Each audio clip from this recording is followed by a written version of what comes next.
Shalom kekasih Tuhan yang dikasih oleh Tuhan. Hari ini kita memasuki peristiwa sakral, yaitu peristiwa Jumat Agung. Hari ini kita juga memasuki puasa pada hari yang kelima. Puasa kita yang hanya menahan lapar dan haus, tidak ada bandingannya kalau kita bandingkan dengan penderitaan Tuhan Yesus di atas kayu salib dalam peristiwa Jumat Agung. Karena itu sebelum kita memasuki renungan yang akan kita dengarkan bersama-sama, mari kita tundukkan kepala, kita berdoa. Bapa dalam surga, Bapa yang mengasihi kami, yang kami kenal dan kami sembah di dalam nama Tuhan Yesus Kristus. Kami bersyukur hari ini Tuhan izinkan kami untuk kami masuk di dalam Jumat Agung, peristiwa ilahi. Tuhan, kuduskan kami, layakkan kami, berkati kami, urapi kami, juga telinga kami, hati kami, pikiran kami, tahirkan, kuduskan, supaya kami bisa mengenang peristiwa Jumat Agung ini melalui renungan yang akan sebentar kami dengarkan. Terima kasih Bapa di surga, dalam nama Yesus Kristus Tuhan, kami berdoa. Amin. Saudara, kita akan membaca di dalam Roma pasal yang ke-6, ayat yang ke-6. Alkitab berkata, karena kita tahu bahwa manusia lama kita telah turut disalibkan, supaya tubuh dosa kita hilang kuasanya, agar jangan kita menghambakan diri lagi kepada dosa. Kekasih Tuhan, sahabat IHK dimanapun Anda berada, peristiwa Jumat Agung adalah suatu momentum di dalam sejarah yang sangat berharga bagi orang yang percaya dan beriman kepada Tuhan Yesus Kristus. Karena Jumat Agung ini adalah peristiwa penebusan dosa semua manusia yang mau percaya kepada Tuhan Yesus Kristus. Saudara, Tuhan Yesus mati di atas kayu salib. Kayu salib itu bicara tentang perdamaian dan juga bicara tentang di mana Tuhan Yesus meredakan murka Allah. Seperti di dalam Roma pasal yang ke-6 ayat yang ke-23 dikatakan, sebab upah dosa ialah maut. Tetapi karunia Allah ialah hidup yang kekal dalam Kristus Yesus Tuhan kita. Saudara, kalau kita bicara maut, maut itu bicara tentang kematian yang kekal, yang tidak ada batas akhirnya.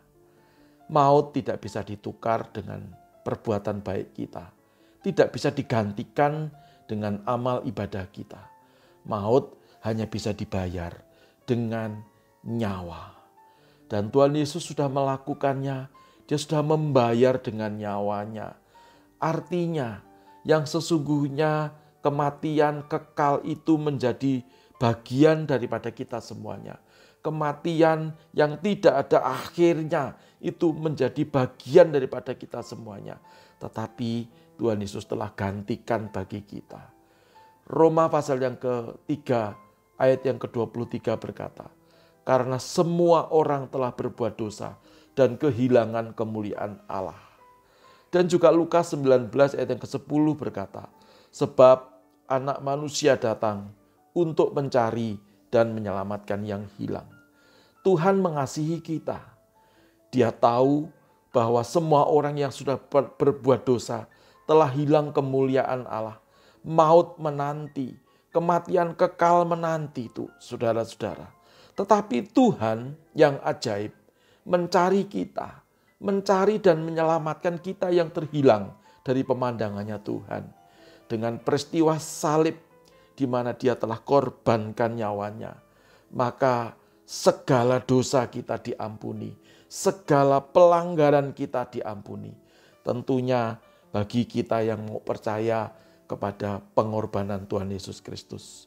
Saudaraku yang dikasihi oleh Tuhan, tanpa melalui pengorbanan Kristus, kita tidak beroleh jalan masuk menuju kepada kehidupan kekal. Semua yang kasih Allah berikan kepada kita, itu semata-mata karena Dia sangat mengasihi kita. Saudaraku, Dialah jalan dan keselamatan dan pengantara kita. Karena Allah itu Esa dan Esa pula Dia yang menjadi pengantara antara Allah dan manusia, yaitu manusia Kristus Yesus. 1 Timotius pasal yang kedua ayat yang kelima. Saudaraku yang dikasihi oleh Tuhan, dunia mentertawakan peristiwa ini. Dan juga bagi kebanyakan orang, penebusan Kristus di atas kayu salib itu adalah suatu kebodohan. Tidak mengapa saudara, karena iman mereka belum sampai ke situ. Tetapi kita yang sudah beriman, mari jangan tinggalkan iman kita.